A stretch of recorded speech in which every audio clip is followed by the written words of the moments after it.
क्यों रद्द नहीं कर रही है एसआई भर्ती प्रक्रिया को? आपको क्या इसमें? कमेंट किया ना, उसमें कुछ जैसे इनके दो मंत्री है, उनकी कुछ गर्लफ्रेंड महिला मित्र भी इसके अंदर है, शिखर अग्रवाल के भी कई कनेक्शन है, और भी कई लोगों का कनेक्शन है। तो निश्चित रूप से सरकार में बैठे लोग जिनके इशारे भजन लाल चल रहे हैं, वो डरे हुए हैं कि भर्ती रद्द होने से और हमारी बदनामी को, तो अंदर ही अंदर डरा रहे हैं, ब्लैकमेल कर रहे हैं इनको, मंत्रियों को और मुख्यमंत्री के सचिव को, कि भाई आपने अगर किया तो हम कबाड़ा कर देंगे। एसआई भर्ती प्रक्रिया उन्होंने बेशक कहा था उपचुनाव से पहले कि रद्द होनी चाहिए, रद्द होगी, पर अगर रद्द नहीं कर रही सरकार तो ये फैसला तो सरकार या मुख्यमंत्री के हाथ में है ना सर, कि रद्द करें या ना करें एसआई भर्ती प्रक्रिया। तो मुख्यमंत्री इसलिए रद्द नहीं कर रहे हैं कि मुख्यमंत्री को हटा देते, अगर उपचुनाव नहीं जीते ना बीजेपी यहाँ पे, तो भजनलाल को चेंज था, तो भजनलाल ने कांग्रेस के लोगों से मिलकर तो चुनाव जीते। तो आप कह रहे हैं तो सुनिए मेरी बात, इसलिए कांग्रेस को ये कहा कि तुम्हें जेल में नहीं डालूंगा, ऐसा ही भर्ती रद्द नहीं करूंगा, तुम्हारे ईडी सीबीआई के सारे केस वापस करवाऊंगा दिल्ली से, आप मेरी गोदी में बैठ जाओ, गोदी में बैठ गए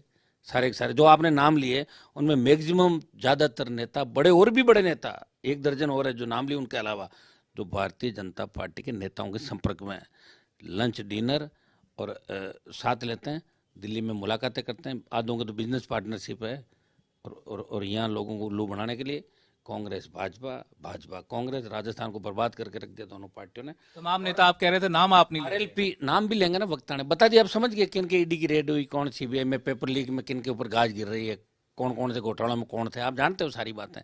तो मैं तो कहूँगा समय आने पर मैं ही खोलूंगा सारी बातें, लेकिन आप समझ गए कि पेपर लीक के बाद जिन नेताओं की तरफ इशारा था, ईडी सीबीआई की रेड जिन मामलों में, रीट के मामलों में यहाँ पे हुई, उसमें कौन नेता आरोपित है, किन के ऊपर आरोप लगे, वो तो सारे के सारे आज भी आरोपी है।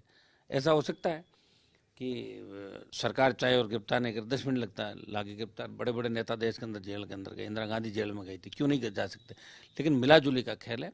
भाजपा ये चाहती कि आराम से हम टाइम पास करें, और कांग्रेस ये चाहती भजनलाल मुख्यमंत्री रहे, ताकि क्यों रद्द नहीं कर रही है एसआई भर्ती प्रक्रिया को? आपको क्या इसमें? कमेंट किया ना, उसमें कुछ जैसे इनके दो मंत्री है, उनकी कुछ गर्लफ्रेंड महिला मित्र भी इसके अंदर है, शिखर अग्रवाल के भी कई कनेक्शन है, और भी कई लोगों का कनेक्शन है। तो निश्चित रूप से सरकार में बैठे लोग जिनके इशारे भजन लाल चल रहे हैं, वो डरे हुए हैं कि भर्ती रद्द होने से और हमारी बदनामी को, तो अंदर ही अंदर डरा रहे हैं, ब्लैकमेल कर रहे हैं इनको, मंत्रियों को और मुख्यमंत्री के सचिव को, कि भाई आपने अगर किया तो हम कबाड़ा कर देंगे, जो आपकी सब इंस्पेक्टर ट्रेनी कई जिनके कांटेक्ट के अंदर है आपके लोग।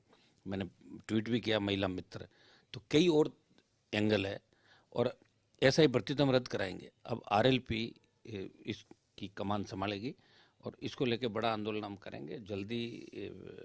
इस मामले में आजकल में हम इसका ऐलान भी करेंगे, आंदोलन किस चरणबद्ध रूप से होगा, राजधानी को घेरना पड़ेगा तो घेरेंगे, और भजनलाल सरकार को झुकाएंगे, और ऐसा ही भर्ती रद्द करा के एक संदेश देंगे प्रदेश के अंदर कि युवाओं के साथ इस तरह की ठगी दोबारा नहीं होगी।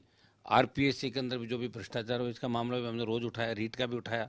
हमारे पास ये भी सूचना कि 2018 के अंदर जो सब इंस्पेक्टर की भर्ती हुई थी, उसमें भी कई लोग नकल करके, और कई लोग आ गए थे, टॉपर से लेके कई लोग, और तो वो भी कागज है, तो उसका भी हम प्रयास करेंगे। 18 में हुई, चाहे 17 में हुई, चाहे 11 में हुई, अगर फर्जीवाड़ा कहीं हुआ है तो एसओजी को इस मामले में पकड़ना चाहिए।